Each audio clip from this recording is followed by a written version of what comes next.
Bonjour à tous. Bien sûr, je remercie votre pasteur, de me donner l'occasion ce matin de partager avec vous la parole de Dieu. Amen. Voilà, donc c'est important. Ce qui est important ce matin, ce n'est pas moi, c'est la parole de Dieu. Donc Dieu va vous bénir certainement. Il va vous bénir non pas parce que c'est moi qui suis là, mais il va vous bénir à partir de sa parole. C'est pourquoi, eh bien, je vous invite à être attentif à la bonne parole de Dieu. Que Dieu nous bénisse, voilà, nous fasse du bien, qu'il nous accorde toute sa grâce, tout l'encouragement. Le thème de la pensée que je vais partager avec vous ce matin, c'est un thème pratique, simple, la prière. Amen, l'importance de la prière. Nous allons lire ensemble, attentivement, dans le livre des Actes des Apôtres, chapitre 12, et le verset 1er.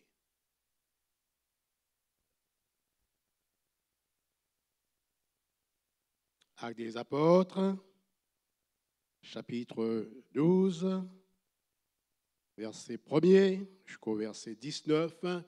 Nous lisons: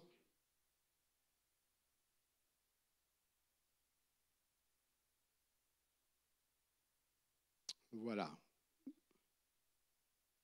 Vers le même temps, le roi Hérode se mit à maltraiter quelques membres de l'Église et il fit mourir par l'épée Jacques, frère de Jean. Voyant que cela était agréable aux Juifs, il fit encore arrêter Pierre. C'était pendant les jours des pains sans levain.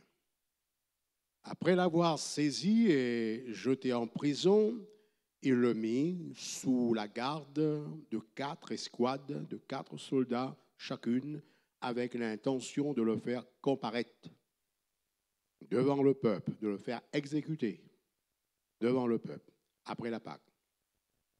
Pierre donc était gardé dans la prison, et l'Église ne cessait d'adresser pour lui des prières à Dieu.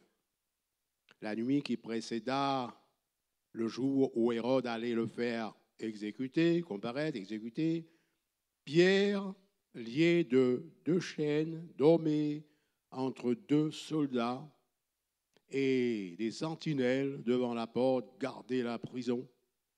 Et voici un ange du Seigneur survint et une lumière brilla dans la prison. L'ange réveilla Pierre en le frappant au côté et en disant: « Lève-toi promptement. » Les chaînes tombèrent de ses mains.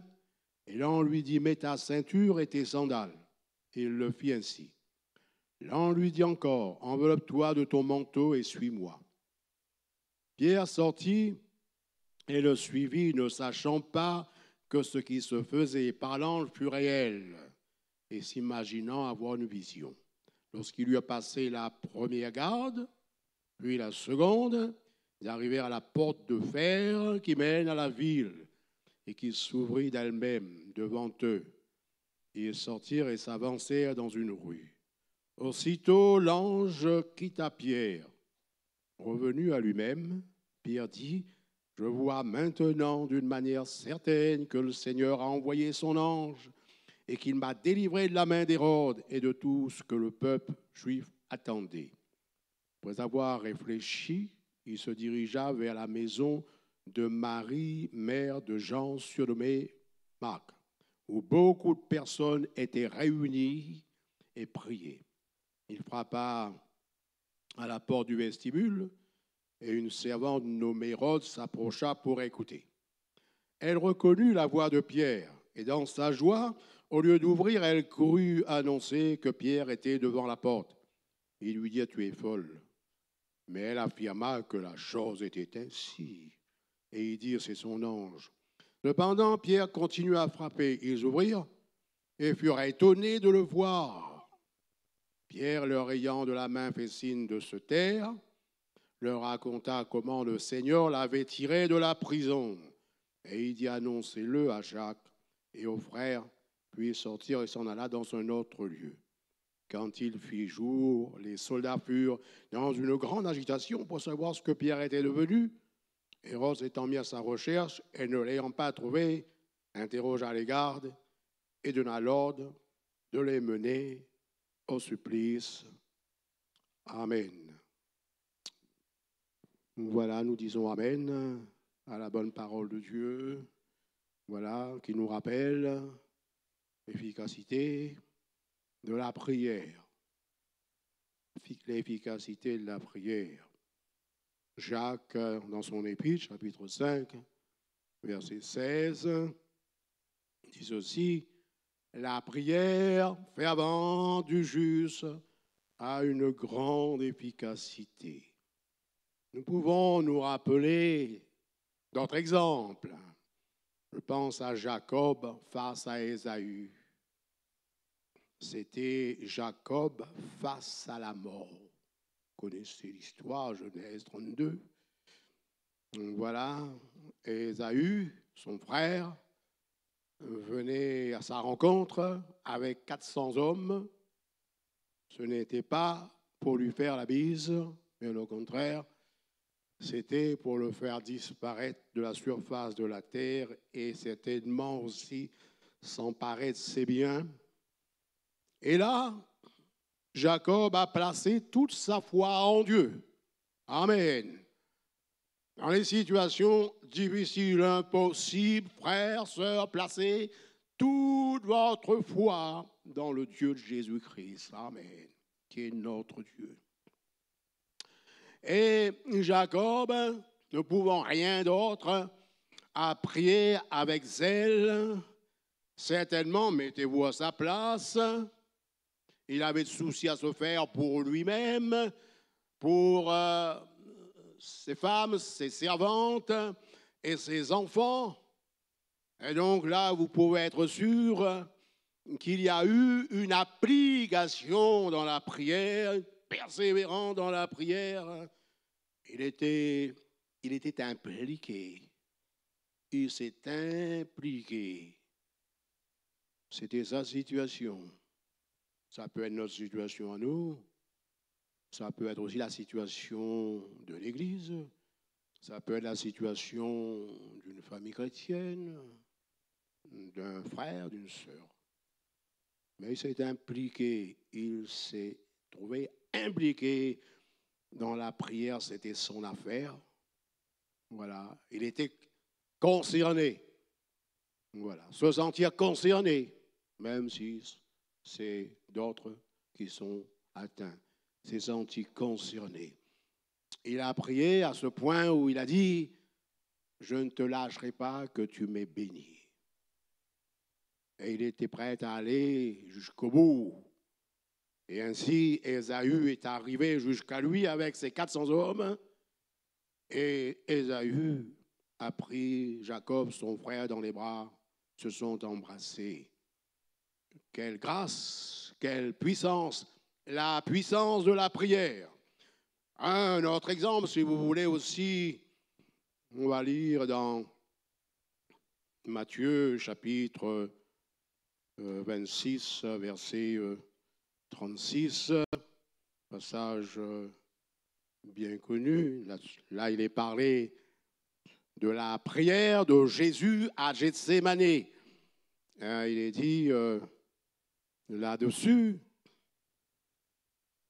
écoutez, Jésus alla avec eux dans un lieu appelé Gethsémane et il dit aux disciples: asseyez-vous ici pendant que je m'éloignerai pour prier. Là, il fallait prier. Temps où il fallait se tenir dans la présence de Dieu. Et il prit avec lui Pierre et les 2 filles de Zébédée. Et il dit, Jésus commença à éprouver de la tristesse, des angoisses, et à ces temps de tristesse et d'angoisse, s'il y a eu pour le Seigneur, il peut y avoir aussi pour nous. Et il leur dit alors: mon âme est triste jusqu'à la mort. Ça, c'est Jésus, le Fils de l'homme. Cette situation. Restez ici, dit-il, et veillez avec moi. Veillez et priez avec moi. Puis ayant fait quelques pas en avant, il se jeta sur sa face. Là, il était avec Dieu. Voilà. En communion avec Dieu. À la présence de Dieu. Et il pria ainsi: mon Père, s'il est possible que cette coupe s'éloigne de moi, toutefois, non pas ce que je veux, mais ce que tu veux. Et il vint vers les disciples qu'il trouva endormis. Il dit à Pierre, vous n'avez donc pu veiller 1 heure avec moi? Se tenir là dans la prière, l'intercession avec moi? Veillez et priez afin que vous ne tombiez pas dans la tentation. C'était valable pour Pierre et ses disciples qui étaient avec lui, mais c'est valable pour moi et pour vous. Veillez et priez afin de ne pas tomber au moment de la tentation, afin de rester debout face à la tentation. Et il dit, l'esprit est bien disposé. Ça, c'est vrai, hein? Mais la chair est faible, ça aussi, c'est une réalité. Et voilà. Et il s'éloigna une seconde fois et pria ainsi, mon Père, s'il n'est pas possible que cette coupe s'éloigne sans que je la boive, que ta volonté soit faite. Il revint et les trouva encore endormis, car leurs yeux étaient appesantis. Il les quitta et s'éloigna et pria pour la 3e fois, répétant les mêmes choses. Puis il alla vers ses disciples et leur dit, vous dormez maintenant et vous vous reposez, voici l'heure est proche, le Fils de l'homme est livré aux mains des pécheurs, etc.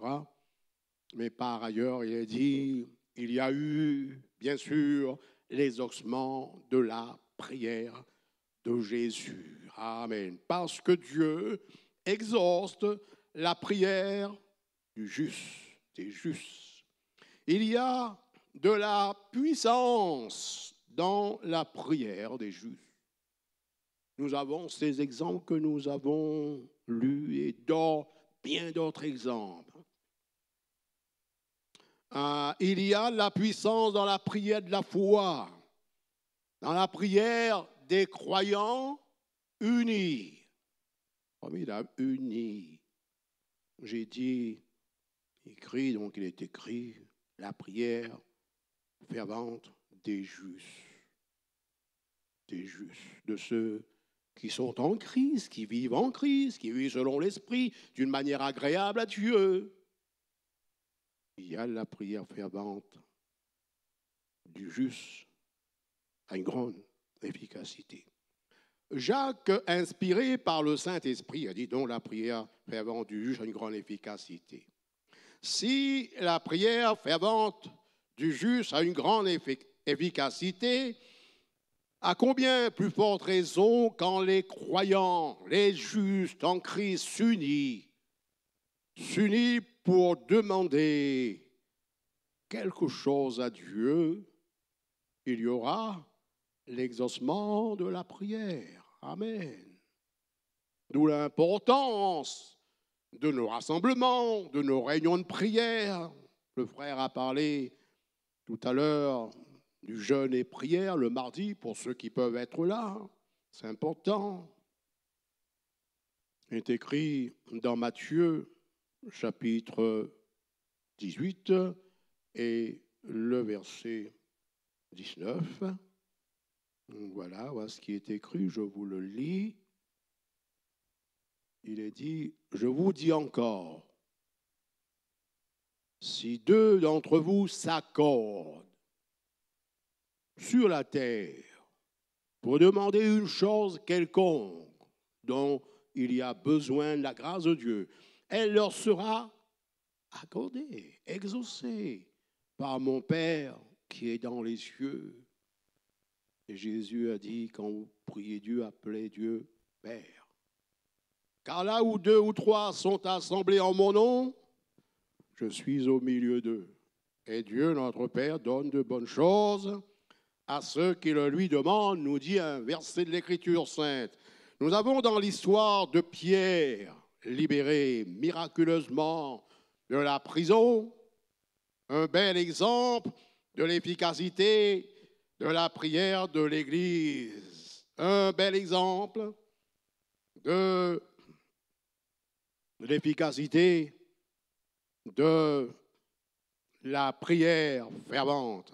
S'il est vrai qu'il y a nécessité d'avoir une vie de prière à la maison, seul avec Dieu ou en famille, il y a aussi la prière de l'Église. Et l'un ne remplace pas l'autre. Voilà. La prière les uns avec les autres, la prière des croyants rassemblés, unis en Jésus à toute sa valeur. Il est bon pour nous de prier à la maison, en famille. Mais il ne faut pas dire, eh bien, je prie à la maison et je n'ai pas besoin de venir prier avec les autres. Ou ne pas dire non plus, je prie avec les autres, je ne prie pas à la maison. Voilà. L'un ne remplace pas l'autre. C'est important d'avoir sa vie de prière à la maison. Il est important aussi de se rassembler, d'être avec les autres dans la prière pour des sujets importants. Et le Seigneur a besoin de chacun. Et là, quand il y a rassemblement dans le nom de Jésus, il y a l'assurance de la présence du Seigneur, présence de Dieu, la présence de celui qui entend nos prières. Dieu entend nos prières. Rien à voir avec les morceaux de bois, les pierres et autres qu'on priait autrefois. Notre Dieu à nous, il est vivant. Celui qui a fait les oreilles, il entend, il voit, et il répond. Le Seigneur nous a fait la promesse de répondre à nos prières, car là où 2 ou 3 sont assemblés à mon nom, je suis au milieu d'eux. Ah, il est au milieu de nous ce matin. Ça veut dire je suis accessible à chacun, quel que soit l'endroit où vous êtes. Nous avons lu, c'est au milieu de ceux qui s'assemblent en son nom. Eh bien, c'est bien pour répondre à leur prière. Le Seigneur est au milieu de nous, c'est bien pour nous, pour répondre à nos prières. Si 2 d'entre vous s'accordent sur la terre pour demander quelque chose quelconque, elle leur sera accordée par mon Père qui est dans les cieux. Dans certaines situations, frères, sœurs, il nous est nécessaire de demander la prière de l'Église. C'est ce que nous faisons, c'est ce que vous faites, hein, c'est ce qu'ont fait les chrétiens de nos assemblées. Il n'est pas dit que Pierre a demandé la prière de l'Église. Il n'en a peut-être pas eu l'occasion. On l'a arrêté. Voilà, sans avertissement, je suppose. Il n'a vu personne et voilà. Mais c'est sûr que s'il avait eu l'occasion, il aurait demandé à l'Église d'intercéder en sa faveur, parce que Pierre était un homme de foi, certainement aussi un homme suffisamment humble. Pour exemple, l'apôtre Paul s'est confié dans la prière de l'Église. Tout à l'heure, le frère Philippe, je crois, il a dit de prier pour nous là-haut, eh bien, au centre du Dodan, pour que Dieu nous bénisse. Bien sûr, nous avons besoin de la prière de l'Église. Dans l'Épître aux Philippiens, chapitre 1er, verset 9, il dit « Car je suis certain que toutes ces épreuves, quelle épreuve? Il y a eu beaucoup d'épreuves, lui. Toutes ces épreuves aboutiront à mon salut grâce à vos prières, pour moi. » Et dans Romains, chapitre 15, verset 31, je le cherche parce que je ne l'ai pas en tête. Voilà ce qu'il dit, Romains, chapitre 15, verset 30. Je vous exhorte, frères, par notre Seigneur Jésus-Christ et par amour de l'Esprit, à combattre avec moi. La prière est un combat de la prière.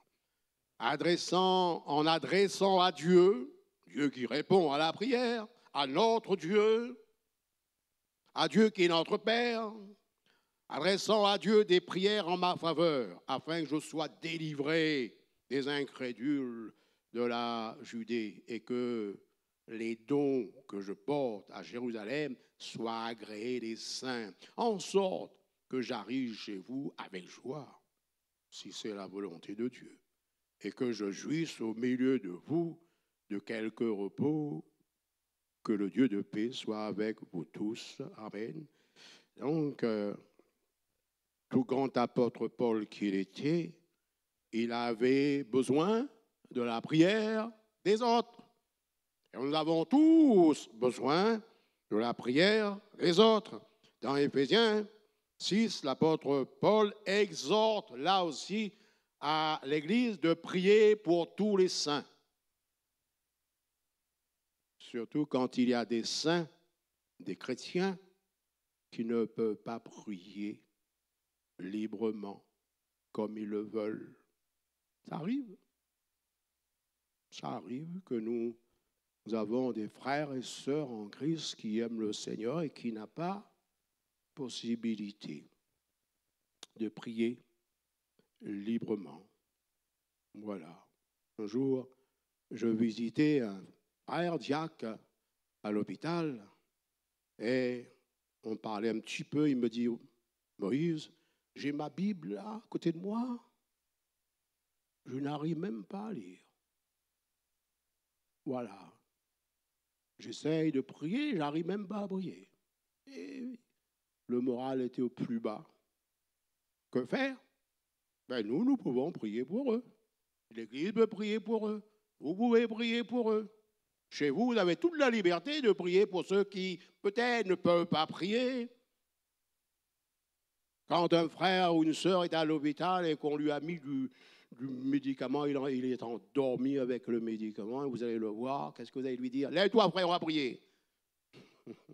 Il est carrément KO. Donc, c'est à vous de prier pour la personne. Ça arrive, ça. Si un frère, quelque part, à l'hôpital, se tord de douleur physique, ben là, on ne va pas lui demander de prier, mais on va prier pour la personne. Comme Pierre enchaîné en prison, persécuté parmi des ennemis.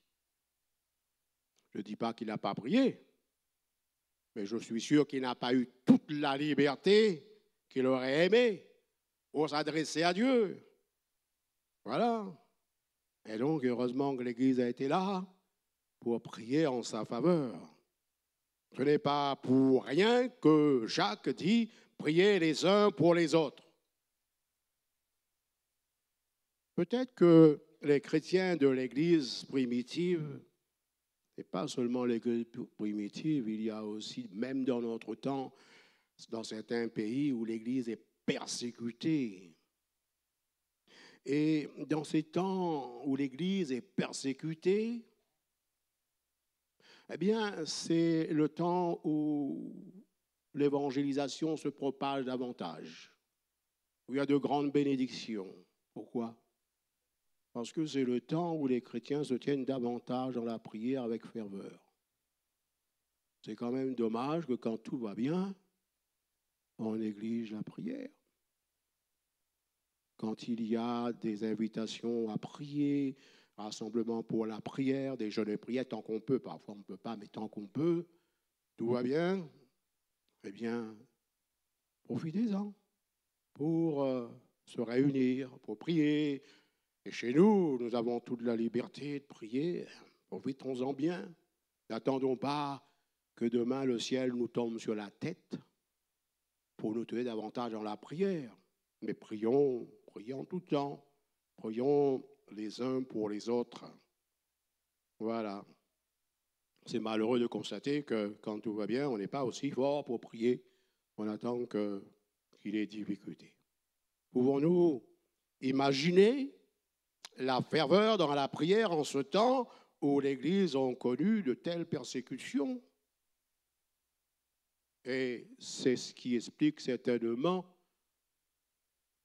bien, la croissance de l'Église dans ce temps-là, temps des apôtres, temps de persécution. C'est ce qui explique peut-être aussi la croissance de l'Église dans des pays bien, où il n'y a pas la liberté. Dieu bénit parce que les chrétiens se tiennent davantage dans la présence de Dieu et manifestent leur foi. Alors, la persécution. Les membres de l'Église ont été maltraités à cause de leur foi. Certainement à cause de leur fidélité aussi, à cause de leur sanctification. Vous savez, le monde n'aime pas la sanctification. Voilà, il n'aime pas ceux qui parlent de vérité de l'Évangile. Le but était de les décourager. Jacques, frère de Jean, a été quant à lui mis à mort. Terrible. Un serviteur de Dieu mis à mort à cause de sa foi et de son service. Les ennemis de l'Église se réjouissaient du malheur des chrétiens. Quand des croyants étaient mis à mort à cause de leur foi, les incroyants faisaient la fête. Dans ce chapitre que nous avons lu, Actes, chapitre 12, verset 3, il est dit, voyant que cela était agréable aux Juifs, il fit encore arrêter Pierre, dans le but de le faire passer par le même chemin qu'ils ont fait passer Jacques pour le faire mourir. C'était un temps extrêmement difficile, un temps où il fallait se tenir dans la présence de Dieu pour que Dieu agisse avec puissance et gloire. C'est dans ce temps-là que l'apôtre Pierre a été lui aussi arrêté, jeté en prison, arrêté, jeté en prison, gardé par des soldats afin de le faire comparaître, de le faire exécuter devant le peuple incrédule, devant le peuple hostile à Dieu, à Jésus-Christ, hostile à l'Église et à l'Évangile. Pierre était en danger de mort. Quel temps difficile pour l'Église dans son ensemble, quand la mort des chrétiens est pour le monde une occasion de se réjouir, de se rassembler, de se détendre même. Vous avez vu, quand il y a un match football, eh bien, les gens, ils sont là, présents, pour se détendre. Ne comptez pas sur moi pour ça, hein? Mais on peut compter sur d'autres. Hein? Là, c'était pareil, c'était comme ça, hein? C'était comme un match football, là, on exécutait les chrétiens devant les gens, et c'était pour eux un moyen de respirer, un moyen pour le monde incrédule de se détendre. Que faire dans des temps comme ça? Fuir? Mais où? Abandonner notre foi en Jésus, mais pour placer notre foi en qui? Dans le psaume 34, verset 8, l'ange de l'Éternel campe autour de ceux qui le craignent et il les arrache au danger. Donc, on n'a pas à fuir, à abandonner, mais à s'attacher davantage au Seigneur dans la prière. Verset 5, nous avons lu l'Église dans ce temps-là. Voilà ce que faisait l'Église. L'Église ne cessait d'adresser pour Pierre des prières à Dieu. Voilà ce qu'il faut faire. Le Seigneur nous montre ce qu'il faut faire dans des temps difficiles, temps de souffrance, de grandes épreuves, de maladies pour certains. Eh bien, souvenons-nous que la prière fervente du juste a une grande efficacité. Les chrétiens de l'Église se sont dit, prions les uns pour les autres. Ils se sont dit, prions pour que Pierre échappe à l'exécution. Rien n'est impossible à Dieu. Alors que Pierre en prison, lié de 2 chaînes, dormait entre 2 soldats. Imaginez un petit peu la scène, la situation. Pierre, fatigué. Je ne l'ai pas vu, mais je suis sûr qu'il était fatigué. Il n'a pas dû manger comme il aurait voulu. Peut-être qu'il n'a pas bu comme il aurait eu besoin. Il y avait la situation enchaînée dans la même position, mal à l'aise. Demande de lui si c'était facile pour lui de prier. Ce n'était pas facile de prier. Je ne dis pas qu'il n'a pas prié, mais pas facile de prier librement dans de telles conditions. Humainement parlant, impossible de s'échapper. À moins d'un miracle. À moins d'un miracle. Je m'en souviens de cette maman. Un jour, je crois à cette maman. Elle sort de l'hôpital et moi, je vais rentrer. Moi, je rentre à l'hôpital. Je la rencontre. Je dis, mais comment il va votre fils? Elle me dit, il faut un miracle pour qu'il sorte de là. Dieu a fait un miracle. Dieu l'a sorti de là, de son coma, à cause d'un accident où il a eu un choc à la tête. Et cela parce que jeune, il conduisait un peu avec fougue et vitesse. Il est rentré dans un poteau d'électricité. Fais attention, fais attention. Et donc, le Seigneur agit parce que Dieu est le Dieu des miracles. Voilà, le Dieu de l'impossible. Alors là, qui est, humainement parlant, impossible de s'échapper, la situation était bloquée. Y aurait-il parmi nous ce matin quelqu'un qui se trouve dans une situation bloquée, ne peut pas débloquer, une situation désespérée? Que faire quand on ne sait quoi faire? Que dit la parole de Dieu? Nous avons l'autorité de la parole de Dieu, les promesses contenues dans la bonne parole de Dieu, qui dit rien n'est impossible à Dieu. Luc chapitre 1er, verset 37. À Dieu, tout est possible. Ça, vous le trouvez dans Matthieu 19, 26 et Marc 9, 23, dit tout est possible pour ceux qui croient. Pour celui, tout est possible à celui qui croit. Et vous chantez, et nous chantons. C'est la loi de la foi. Ah, la prière fervente du juste a une grande efficacité. L'efficacité de la prière.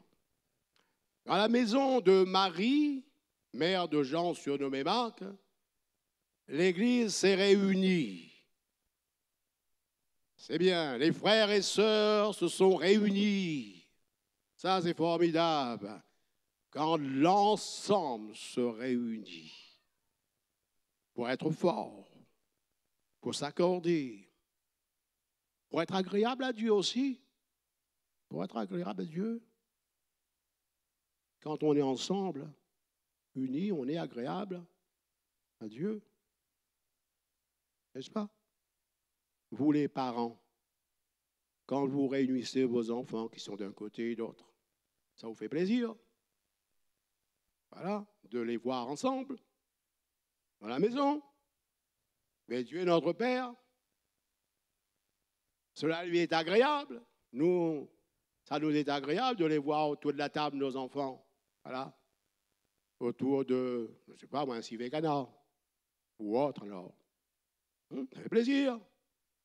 Eh bien, ça fait plaisir à Dieu notre Père quand on est réunis autour de la parole de Dieu. Voilà, ça lui est agréable. Donc, il y avait dans la maison de Marie les frères et sœurs qui étaient là, s'accordant, priant avec ferveur, avec foi, avec zèle. Chacun s'est impliqué. Chacun. Et il faut s'impliquer. Il faut que tu t'impliques toi aussi. Pour la libération de Pierre, pour que l'œuvre de Dieu continue, pour qu'il y ait un miracle, pour qu'il y ait la manifestation de la puissance de Dieu. Pour qu'il y ait la manifestation de la gloire de Dieu. En sorte que l'œuvre de Dieu ne soit pas arrêtée. Et nous devons même prier pour que l'œuvre de Dieu ne soit pas ralentie et encore moins s'arrêter. Voilà. L'Église ne cessait d'adresser pour lui des prières à Dieu, ne cessait de prier ardemment. Il y avait une situation difficile qui demandait la présence de chacun. Il y avait une œuvre qu'il fallait continuer, l'œuvre de Dieu. Et ça demandait la participation de chacun. C'est une question de foi, d'attachement à Dieu et à l'œuvre de Dieu. Et quelqu'un pourrait dire, moi je ne peux pas tout faire, mais je peux prier. Il y a des choses que je ne peux pas faire. Peut-être quelqu'un dira, je n'ai plus de jambes pour aller distribuer des invitations, peut-être, mais je peux prier. Je peux toujours prier. Un jour, il y avait un frère qui parlait à son frère de l'évangile, son frère est converti. Et l'autre lui a dit, écoute, arrête de me parler de Jésus. Et il a répondu, eh bien, tu peux m'arrêter, j'arrêterai de te parler de Jésus, mais tu ne pourras pas m'arrêter de prier pour toi. Et l'autre a dit, tu as toujours le dernier mot, toi. Eh bien, oui, nous avons le dernier mot avec le Seigneur. Nous pouvons prier pour les autres. Donc là, ils ont prié comme ils n'avaient jamais prié. Et ça me fait penser aux disciples dans la chambre haute. Ils ont prié pour recevoir le baptême de l'Esprit. Quant à eux, donc, ils ont prié, ils étaient tous ensemble dans la chambre haute, ensemble. Je souligne ce mot ensemble, dans la prière. Voilà. En ce qui concerne Pierre, ce temps-là, conscient de la gravité, conscient qu'il leur fallait un miracle. Dans certaines situations particulièrement éprouvantes que les chrétiens, par lesquelles parfois les chrétiens passent, des situations éprouvantes, bien Dieu s'attend à ce que son peuple se rassemble comme un seul homme, s'accordant dans la prière avec foi, dans la prière de tout leur cœur, se rassemblent dans la maison de Dieu. La maison de Dieu qui est une maison de prière. Notre maison est une maison de prière. Le rassemblement, l'Église, maison de prière. Matthieu 21, 13 écrit « Ma maison sera appelée une maison de prière ». Et quand la maison de Dieu est une maison de prière, il y a la parole de Dieu, il y a la louange, l'adoration, mais aussi qu'il y ait la prière. Voilà. Qu'est-ce qui se passe quand la maison de Dieu est une maison de prière? Il se passe que Dieu manifeste la gloire de sa grâce. La grâce de Dieu est glorieuse. Vous trouverez ça dans Éphésiens chapitre 1, verset 6. Là, il y a eu la gloire de la grâce de Dieu. Dieu leur a fait grâce et ça a été glorieux. Il se passe ce qui s'est passé en prison. Il y a eu la manifestation de la puissance de Dieu, la lumière qui a chassé les ténèbres. Il se passe ce qui s'est passé dans la maison de Marie. Alors la gloire de la grâce de Dieu. Nous l'avons lu, je le reprends, verset 12, chapitre 12, verset 12, nous avons lu, après avoir réfléchi, voilà, Pierre se dirigea vers la maison de Marie, mère de Jean, surnommé Marc, où beaucoup de personnes étaient réunies et priaient. Après avoir réfléchi, il est parti là, dans ce lieu, c'est parce qu'il savait que là, il y avait des frères et sœurs qui priaient pour lui.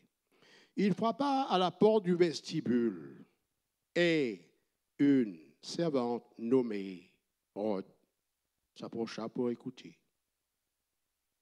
Donc, il cogne à la porte, tout le monde prie, peut-être qu'ils entendent cogner à la porte, mais ils ne sont pas pressés d'aller ouvrir.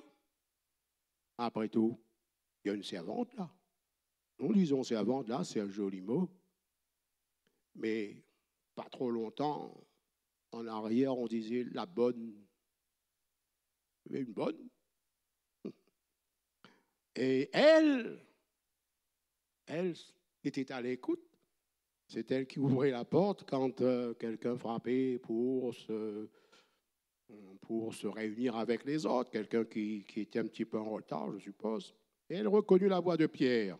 Alors elle a dit, et quand, dans sa joie, au lieu d'ouvrir, elle courut annoncer que Pierre était devant la porte.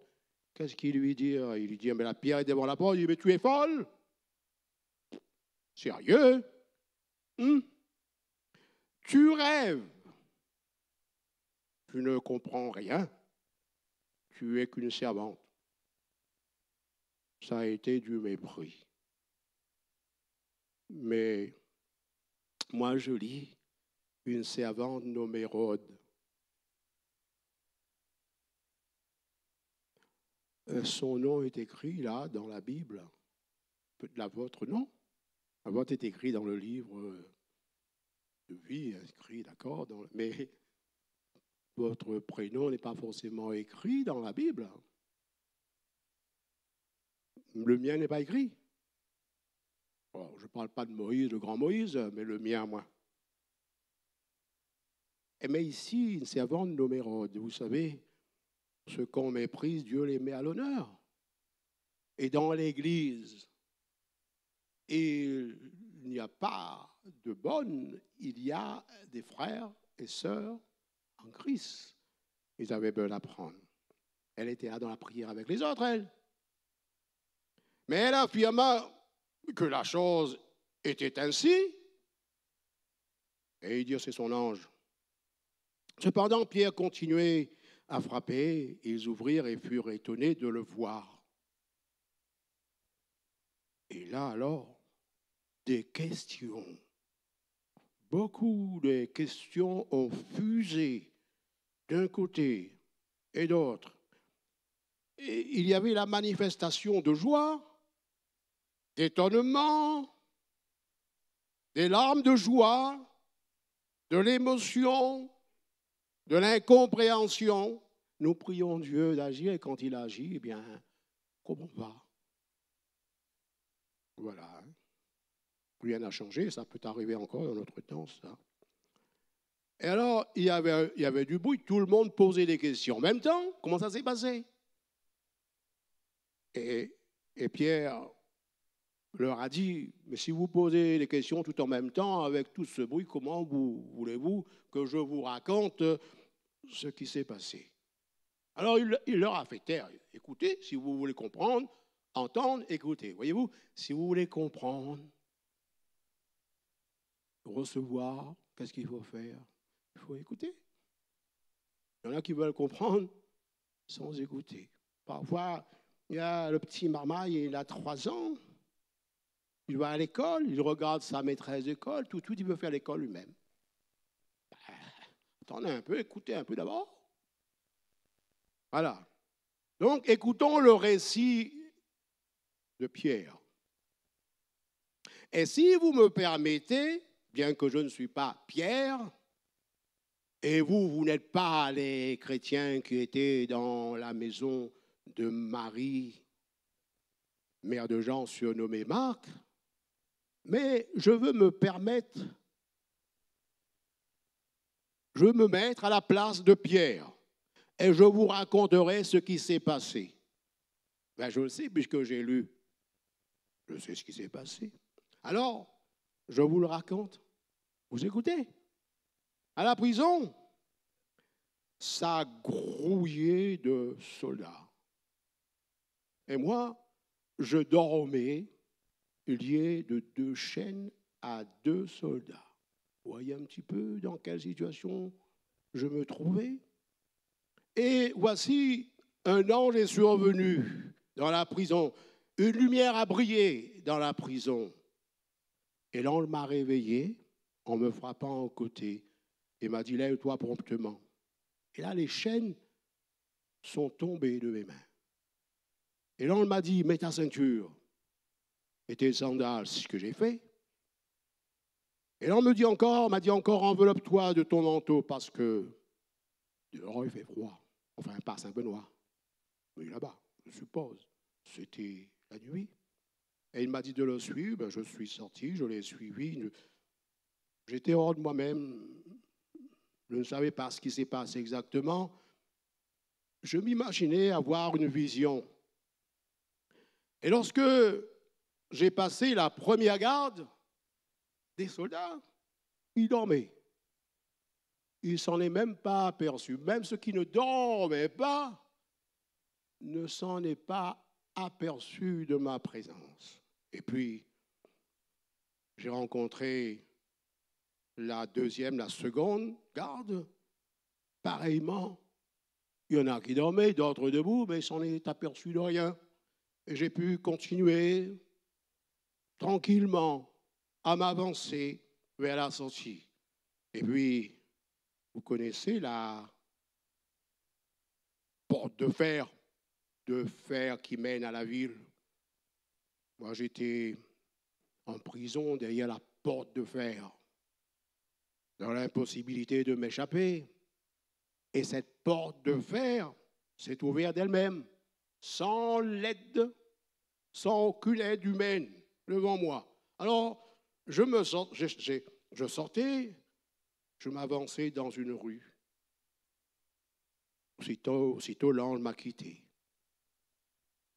Et revenu à moi-même, j'ai dit, je vois maintenant d'une manière certaine que le Seigneur a envoyé son ange et qu'il m'a délivré de la main d'Hérode et de tout ce que le peuple attendait. Oh, formidable. En quelque sorte, me trouvant face à la ville, la prison derrière moi, la porte de fer derrière moi, je me suis dit, les portes des villes me sont ouvertes pour prêcher l'évangile. Amen. J'étais là à la porte de la ville libre pour prêcher l'évangile, mais non pas seulement à cette ville, mais toutes les villes me seront ouvertes désormais. Le Seigneur qui m'a délivré de la prison, c'est pour quoi faire? Eh bien, c'est pour me permettre de libérer la parole de Dieu, l'évangile de Christ dans les cœurs et pour me permettre de libérer les cœurs des puissances des ténèbres. Dieu a entendu vos prières parce que Dieu entend la prière. Dans Marc chapitre 11, verset 24, il est écrit, tout ce que vous demandez en priant, croyez que vous l'avez reçu et vous le verrez s'accomplir. Dans 1 Pierre chapitre 3, verset 12, il est écrit, car les yeux du Seigneur sont sur les justes.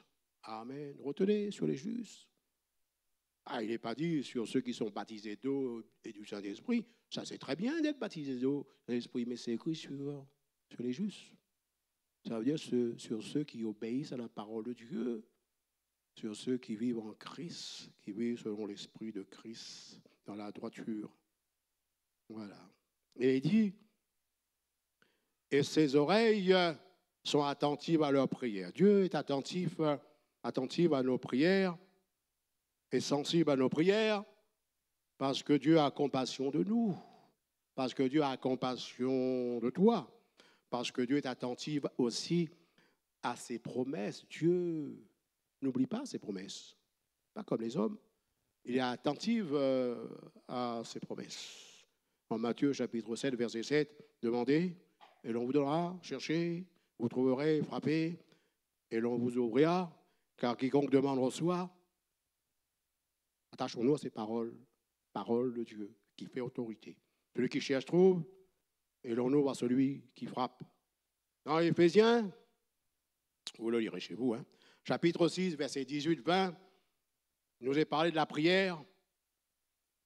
Voilà, et la prière nous est présentée comme une arme spirituelle, une arme efficace, une arme puissante. Ainsi, frères et sœurs, ne boudons pas notre vie de prière. À la maison, à l'église, seul à la maison, ou en famille à la maison, ou avec les autres à l'église. C'est ce qui permettra à Dieu de nous bénir, et de bénir nos enfants. Vous avez des enfants pour la plupart, de bénir nos petits-enfants. Vous en avez aussi pour certains, de bénir nos arrière-petits-enfants. Parce qu'il y en a, ils ne sont pas dans le Seigneur. Bénir les conjoints. Vous avez peut-être des conjoints qui ne sont pas convertis, des frères et sœurs, des parents et autres, des collègues. Enfin, Dieu veut sauver des âmes à travers la prière, témoignage aussi, mais la prière des justes. Que Dieu vous bénisse. Prions le Seigneur. Seigneur, Je crois que l'église de Saint-Benoît est une église qui intercède. Ces quelques paroles, c'est pour les encourager.